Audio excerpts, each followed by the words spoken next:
At one point, my father told me, we're going to start doing business with a man from Egypt. He said, and this man is from Cairo, Egypt. I said, oh, this is good. He said, and he's a Muslim. And I just stopped like this. I said, what? A Muslim? No way. No way do I want anything to do with that. I told my dad, no way, I'm not going to do it. And he insisted. He said, I want you to meet this man. He's very nice. He said, I want you just to meet him. I said, all right, I'll do it for you. I'm going to do it my way. I'm going to go to church. And it's going to be on Sunday. When I come out of the church, I'm going to have my Bible under my arm. I'm going to have the salib. I used to carry a big cross. I'm going to have my cross with me. And I'm going to have my hat that says, Jesus is Lord. And I'm going to have my wife, born-again Christian, with me. And we are going to get this demon, devil, infidel, Muslim, and we're going to show him Jesus.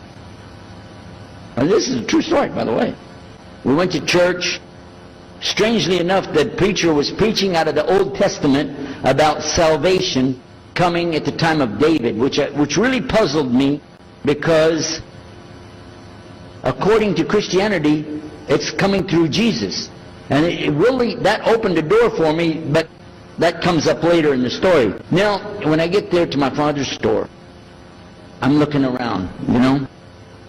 I'm looking for somebody wearing, you know, a long white robe and some kind of black, you know, thing over that, with a long beard, and I guess I was looking for me, what I said, where is he?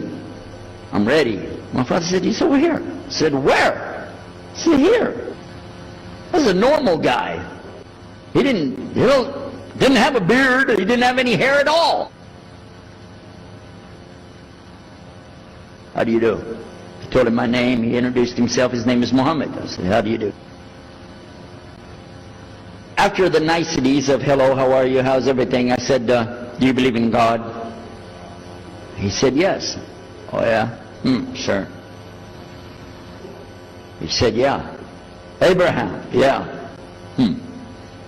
What about David and Suleiman? He said, yeah. So when I meet this man, I'm impressed that he's believing these things, but I thought maybe he's just saying it. So I even asked him, what about Jesus? Because I thought maybe they're kind of, first I thought Muslims were like Hindus. That was first. And then when he said he believed in some of the things of the Bible, I said, okay, maybe they're like Jews. So that's when I said, yes, but what about Jesus? Do you believe in Jesus? And he said, yes. I said, okay, wait a minute.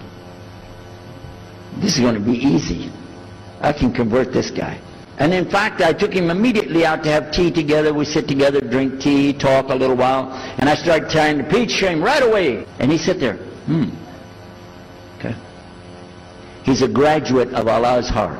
And he's like this. During Ramadan, some of his friends that he was staying with, they had to move their apartment around or something. And he was going to go stay in the masjid for itikaf in Ramadan. It's normal. We didn't understand. I thought he has nowhere to go. And I told my dad, this man has nowhere to go. And my dad said, no, he's got money. I said, no, he doesn't. Daddy, I'm telling you, he has no place to go. I heard him say he's going to go live in the mosque. So I said, let me offer that he can stay at our place. And my dad said, no, you don't do that. That's not right. I said, no, I'm going to offer it to him. I went to him and I said, how would you like to come stay at our place? He said, no, I want to go and stay there. I want to stay in the mosque, and it's something good. I said, oh man, look at this poor man. Please come and stay in our house. And he said, no, I can't. I need to go stay over there. So I told him, listen, no. I want you to come and you can pay. You can pay money and stay with us. He said, how much? I said, $15 a week. Which in America is like nothing. And then he kind of hesitated. I said, and we'll pay for all the food. He said, okay, all right. So he came and stayed in our house.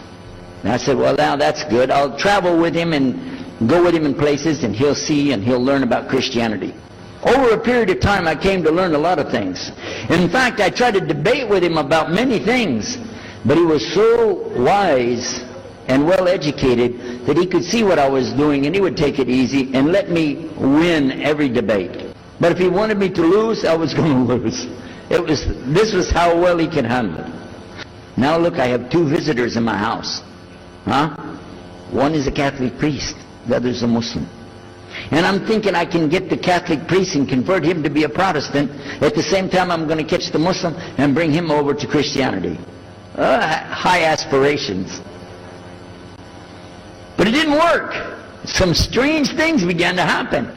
We would sit around the table at night to discuss what is the Bible and what's the salvation. My father has a Bible, it's called King James Version. But I work out of a different one that I've had since 1953. It's called the Revised Standard Version. So I began to preach out of mine, which doesn't match. And my father said, no, it's this way. I said, no, it's this way. Now my wife comes up with her Bible from Jimmy Swaggart. It's called the Good News for Modern Man. The Catholic priest, he's got another Bible.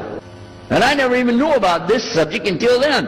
And he's saying this, and I'm saying that. My father's saying something else. My wife's on something else. And all the time, Muhammad the Muslim is sitting over there like this. So we asked him. I guess it was me asked him. I said, well, how many versions of your book, your Quran, do you have? He said, the Quran has no versions. There's only one. It's original. It's in the Arabic language. ذَلِكَ الْكِتَابُ لَا رَيْبَ فِيهِ. This is the book that has no doubt. Hudal al-Muttaqin. It's guidance for those who have taqwa for Allah. So when he's telling us that the Quran is one, I'm going, huh? And it's in the original language. We still have it. You know what I was thinking? He's lying. I was sure he was lying because he could see the problem we were having, and he just sat back and made that up. But I don't know Arabic at that stage, so I don't know what to say. You know, maybe, I don't know. And he left it at that. He didn't try to preach. But it put a big doubt in my mind now about, we got all these books, he's got one, and la rayba fi, no doubt in it.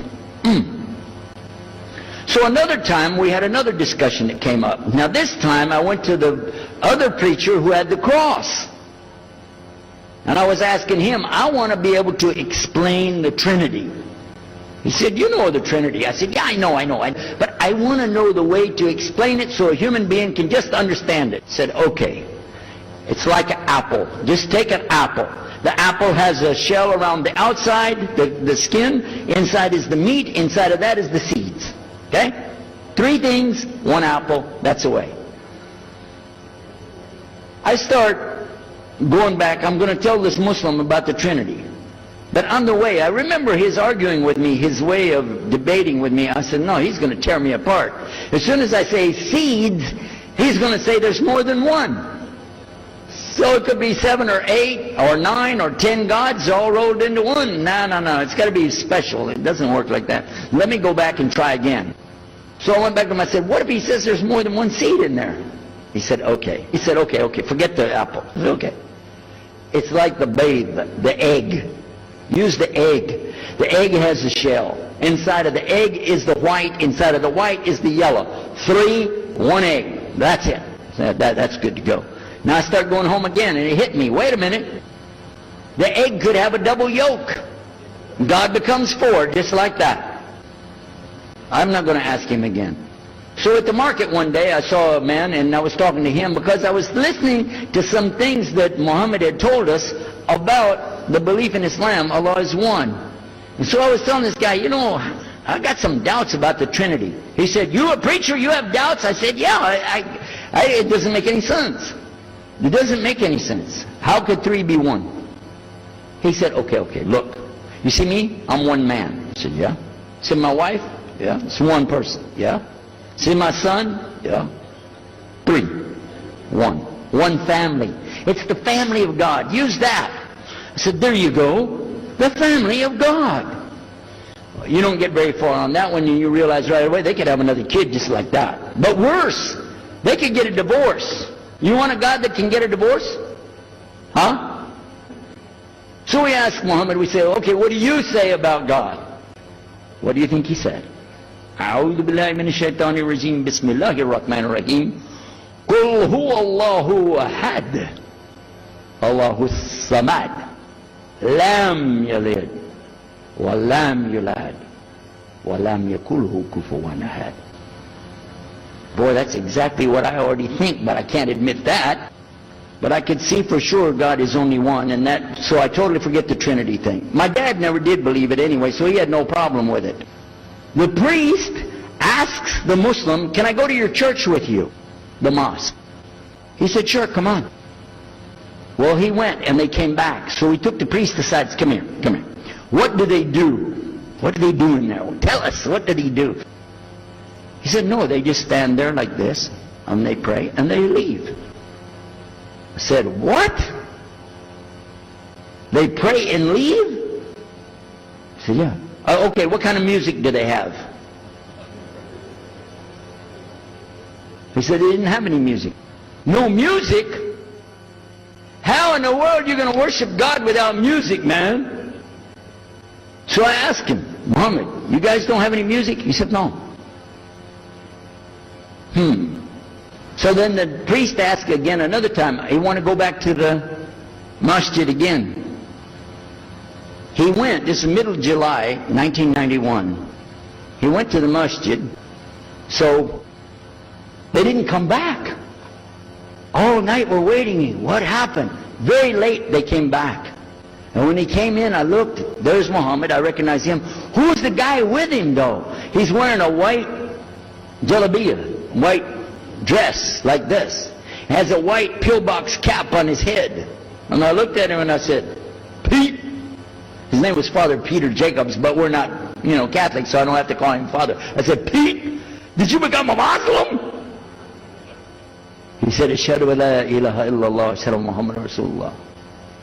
I said, oh my God, this is too amazing. Now here I'm preaching to the people and I'm trying to change what I'm saying, and here's a priest just became a Muslim. My father's saying it's a good deal, it sounds all right to him, and I don't know what to do. So I decided I'll talk, make mashura. I talked to my wife. We have an apartment upstairs. We were in our apartment up there, and I'm telling her, a priest became a Muslim today. What is that? And can you imagine what they were saying about the Quran and saying about this and so and so? All of a sudden she said, I want to get a divorce. Oh, whoa. It's not the subject, but what happened? She said, no, all this talking about religion and talking about Islam, and so I can see. I said, oh, no. No problem here. No problem. I said, you thought no, I was just observing somebody else. No, I'm not interested. Trust me. I don't want to be with those Muslims. Last thing I want to do is be with a Muslim. No way. Just put your mind at ease. She said, I need a divorce. I said, where are we going with this again? What's the problem with that? What happened? She said, a Muslim can't be married to a Christian. I said, what? No, wait a minute, hold on. I don't, look at me. I'm telling you, I swear I don't want to be a Muslim. Okay? Okay? And even if I did, don't you remember what he said? A Muslim man could be married to a Christian woman. It's not a problem. But I'm not saying I want to. I'm just saying it's not a problem. She said, that is the problem. A Muslim woman can't be married to a Christian man. I want to be a Muslim, so I need a divorce. I'll never forget, I was sitting right on the edge of the bed, just sitting there, and I almost fell over. I said, at last, I can tell the truth. I can say it. I didn't realize that she liked the idea. I was afraid. I said, okay, the good news is, I too want to be a Muslim. You know what she said? I don't believe you. I said, no, really. I was just saying that because, but for sure, just so you know, I want to be a Muslim. I've been thinking about it. I want to be a Muslim. We're both going to be Muslim. Alhamdulillah, it's going to be great. Right? You know what she said? I don't believe you because you're either lying right now or you were lying 5 minutes ago when you said you didn't want to be a Muslim. And either way, I don't want to be married to a liar. So get out. So I started leaving. So I went to get to Muhammad and I woke him up. I said, come, you and me, we got to talk. Come with me. And we went outside the house and we walked those country roads until the time for the dawn, the sun to come up at dawn. And all that time I talked to him about What's it like to be a Muslim? How do you have to believe? What do you have to do? Let me hear all of it now. And no more playing a game. I'm not debating, I just want to know. Just tell me. Just tell me what's Islam. I need to know what I need to do. And he told me everything, and I realized this is it. I got to make a decision. This is a big deal, though. And he told me, okay, this is up to you. You have to go make a choice for yourself. I can't help you. I said, oh my God. So when he was praying Fajr, I decided, I've been watching this man praying this direction with his head on the ground. It's so beautiful to see a man humble himself, put his head on the ground to the Rabbil Alameen. Let me try that. So I sneaked off somewhere where nobody could see me, illallah.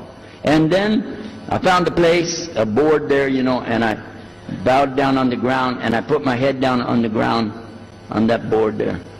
And by the way, I'm pretty good at speaking, especially in prayers. I used to make so long a prayer, they wouldn't let me say the prayer at Thanksgiving because the food would be cold. Okay? So, but I put my head on the ground, and only these words came, no more words, just this. Oh God, guide me. That's it. And I was thinking, well, I got to say more than that. Nothing. Oh God, if you're there, guide me. That's it. I talked to my wife, I talked to my father, I made a bath, and at 10 o'clock that morning, I went in front of this man named Muhammad and this new man named Yahya, who used to be the priest, and I said, Ashhadu la ilaha illallah wa ashhadu anna Muhammad Rasulullah. Immediately after that, my wife did her shahada. Ashhadu la ilaha illallah, ashhadu anna Muhammad Rasulullah. A few months later, my father did his shahada. Ashhadu la ilaha illallah, ashhadu anna Muhammad Rasulullah. Step by step by step, we saw so many people enter into Islam. We wanted to tell the whole world what is Islam. We wanted everybody to know the real Islam. I said, how could this escape our knowledge? How could we not know about this great and wonderful thing called Islam?